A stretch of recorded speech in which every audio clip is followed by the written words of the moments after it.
வணக்கம். இது பல்வேறு இடங்களில் நிகழ்ந்த குற்றங்கள். புதுக்கோட்டை அருகே 2 மகள்களோடு சேர்ந்து கணவரை கொன்று குளியல் அறையில் புதைத்துவிட்டு மருத்துவமனையில் சிகிச்சை பெற்று வருவதாக நாடகமாடியிருக்கிறார் மனைவி. பாபநாசம் படபானையில் நடந்த பயங்கரம். பெங்களூருவில் காரின் சைட் மிரர் மீது மோதியதால் ஆத்திரமடைந்த தற்காப்பு கலை மாஸ்டரும் அவரின் மனைவியும் டெலிவரி பாயை 2 கிலோமீட்டர் தூரம் துரத்து சென்று கார் ஏற்றி கொடூரமாக கொலை செய்திருக்கிறார்கள். மத்திய பிரதேசத்தில் ஆபாச வீடியோ எடுத்து மிரட்டி வந்த மாமனை மைத்துனி நண்பர்களை ஏவி கொடூரமாக கொலை செய்திருக்கிறார். திருமணமான 6 மாதத்தில் ஆந்திராவில் மனைவியின் தோழியை பழிவாங்க அவரது 4 வயது ஆண் குழந்தையை கடத்தி கொன்ற ஆட்டோ ஓட்டுநர் கைது செய்யப்பட்டிருக்கிறார்.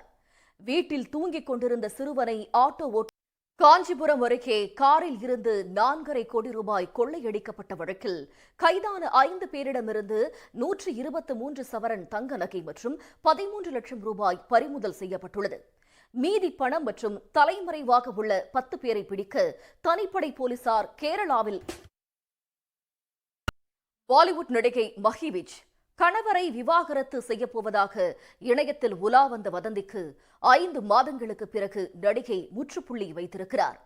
நெட்டிசன்களுக்கு நடிகை கொடுத்திருக்கும். இத்துடன் FIR நிறைவு பெறுகிறது.